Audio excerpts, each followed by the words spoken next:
ভারত পারমাণবিক অস্ত্র তৈরি করলে হয় আমরা ঘাস পাতা খাবো নয়তো ক্ষুধার্ত থাকবো, কিন্তু আমরা আমাদের নিজস্ব একটা পারমাণবিক অস্ত্র তৈরি করবই। বক্তব্যটি 1965 সালে ওয়াশিংটনে পাকিস্তানের ভবিষ্যৎ প্রধানমন্ত্রী জুলফিকার আলী ভুট্টো ঘোষণা করেছিলেন, যা একরকম বিড়ালের গলায় ঘণ্টা পরানোর মতো পরিস্থিতি ছিল। 1974 সালে ভূ রাজনৈতিক জটিলতার মধ্যে থেকেও ভারত সফল পারমাণবিক পরীক্ষা চালানোয় পরিস্থিতি আরও জটিলতর হয়ে পড়ে, যা বদলে দিয়েছিল একটি দেশের ক্ষমতার রদবদল ও সমগ্র অঞ্চলের স্থিতিশীলতাকে। ঠিক তখন আন্তর্জাতিক নিষেধাজ্ঞার চাপেও ভারতের সাথে স্নায়ুযুদ্ধের দ্বিধাদ্বন্দ্বে পাকিস্তান সিদ্ধান্তহীনতায় ভুগছিল। তাহলে এত শত বাধার মুখে পাকিস্তান কিভাবে পারমাণবিক বোমার অধিকারী হলো? আসুন তাহলে সেই গল্পটাই শুনি গ্লোবাল মঞ্চের আজকের এই এপিসোডে। হ্যালো বন্ধুরা, ভিডিওটি শুরু করার আগে অনুরোধ করব আমাদের চ্যানেলটি সাবস্ক্রাইব করে নিন। এছাড়াও ভারত কিভাবে অ্যাটম বোমা তৈরি করলো তা আমাদের এই ভিডিওটি থেকে দেখে নিতে পারেন।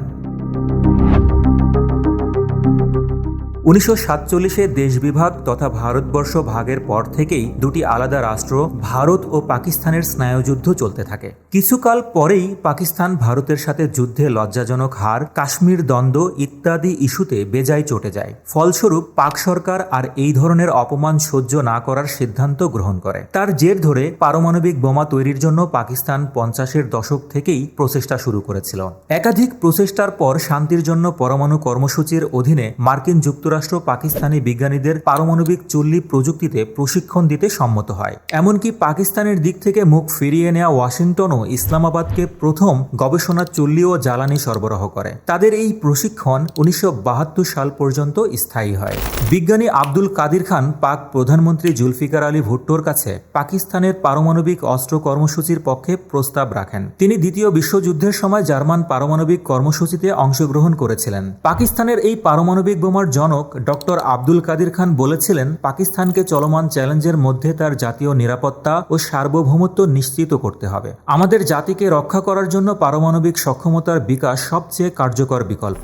1970-এর দশকে নেদারল্যান্ডস থেকে পাকিস্তানে ফিরে আসার কিছু পূর্বে কাদির খান বিতর্কে জড়িয়ে পড়েন, যেখানে Carnegie endowment for international piece হতে করা তদন্ত অনুসারে কাদির খানের বিরুদ্ধে নেদারল্যান্ডস থেকে সেন্ট্রিফিউজ ইউরেনিয়াম সমৃদ্ধকরণ প্রযুক্তির ব্লুপ্রিন্ট চুরির অভিযোগ শোনা যায়, যা পরে পাকিস্তানের প্রথম পারমাণবিক অস্ত্র তৈরিতে ব্যবহার করা হয়েছে বলে ধারণা করা হয়। তখন নেদারল্যান্ডসে তিনি একটি পারমাণবিক গবেষণা কেন্দ্রে কাজ করেছিলেন।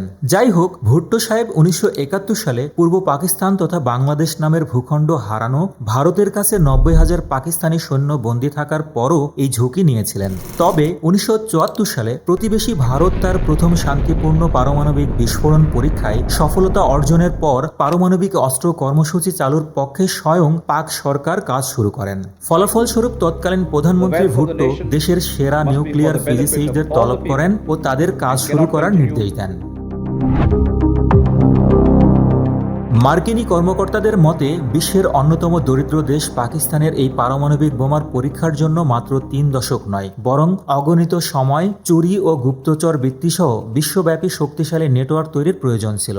তবে বর্তমান সময়কার প্রাক্তন মার্কিন কর্মকর্তারা মনে করেন, চীনা প্রযুক্তি ও মার্কিন নীতিতে পরস্পর বিরোধী পরিবর্তনের ফলে পাকিস্তানের পক্ষে কাজটি করা সম্ভব হয়েছে। পাকিস্তানের চরম মিত্রভাবাপন্ন দেশ চীন পারমাণবিক অস্ত্র তৈরির ব্লুপ্রিন্ট, এমনকি বিপুল পরিমাণ ইউরেনিয়াম, পরমাণু বিজ্ঞানী ও অন্যান্য গুরুত্বপূর্ণ সরঞ্জাম সরবরাহের মাধ্যমে অস্ত্র তৈরির সলতেতে আগুনের শিখাটি পূর্ণভাবে জ্বালিয়ে দিয়েছিল। পরমাণু অস্ত্র বিস্তারের শীর্ষস্থানীয় বিশেষজ্ঞ গ্যারি মিলহোলিন বলেছেন, চীনের সাহায্য ছাড়া পাকিস্তানের বোমার অস্তিত্বই থাকত না। যদিও মার্কিন যুক্তরাষ্ট্র একমুখে পাকিস্তানের এই কর্মকাণ্ডের বিরুদ্ধে ছিল, অপরদিকে তারাই ইসলামাবাদের বিজ্ঞানীদের 1950 থেকে 1970-এর দশক পর্যন্ত প্রযুক্তিগত প্রশিক্ষণ দিয়েছিল এবং 1980-র দশকে পারমাণবিক অস্ত্র কর্মসূচি ইস্যুতে অন্ধের ভূমিকা পালন করেছিল। কারণ সিআইএকে সোভিয়েত হানাদারদের তাড়ানোর চেষ্টায় নিয়োজিত আফগান গেরিলাদের কোটি কোটি ডলারের অস্ত্র পাচারের গুরুত্বপূর্ণ তথ্য সরবরাহ করছিল পাকিস্তান।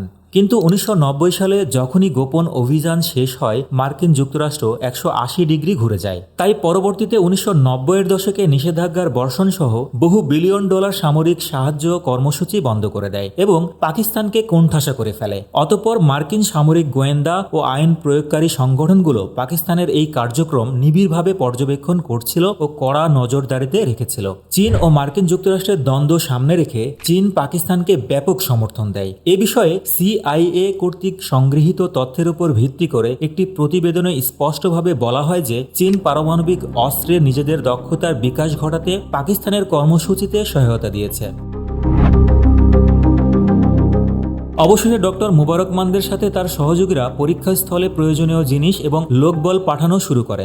নির্ধারিত জায়গাটি ছিল বালুচিস্তানের সারি সারি চাগি পর্বতমালায় ঘেরা প্রত্যন্ত এলাকা, যেখানে মাটির নিচে পরীক্ষার প্রস্তুতি সম্পন্ন হয়। তবে পরিস্থিতির গুরু গম্ভীর্যতা এতটাই জরুরি এবং গোপনীয় রাখা হয়েছিল যে ডক্টর মুবারক সাহেব কোথায় যাচ্ছেন তা নিজের পরিবারকেও জানাতে পারেননি। অবশেষে 28শে মে দিন ধার্য হলো। প্রত্যেকে চাপা উত্তেজনা নিয়ে বসে আছে। এদিকে পাকিস্তান যে দ্রুতই নিজেদের শক্তি বৃদ্ধি করতে চলেছে তা আজ করে প্রেসিডেন্ট ক্লিন্টন ইসলামাবাদে ফোন করে পাকিস্তানের প্রধানমন্ত্রীকে যথাসম্ভব বোঝাতে চেষ্টা করলেন যেন তারা পারমাণবিক অস্ত্র পরীক্ষা থেকে বিরত থাকে। এত কিছু সত্ত্বেও ইসলামাবাদ পিছু না হটে নিজেদের সিদ্ধান্তে অটল থাকে। যাই হোক, 28শে মে সম্পূর্ণ প্রস্তুতি শেষে উপস্থিত সকলে মিলে বিস্ফোরণের মূল জায়গা থেকে 20 থেকে 30 কিলোমিটার নিরাপদ দূরত্বে নিজেদের জায়গায় অপেক্ষার প্রহর গুনতে থাকে। তারপর এলো সেই বোতাম চাপার কাঙ্ক্ষিত সময়। বিস্ফোরণে বোতাম চাপার সম্মান দেওয়া হলো ইলেকট্রিক ইঞ্জিনিয়ারকে, যিনি যন্ত্রটি বানিয়েছেন। কোনো আনুষ্ঠানিকতা বা কাউন্টডাউন ব্যতি রেখে আল্লাহু আকবার রব তুলে তিনি বোতামটি চেপে দেন।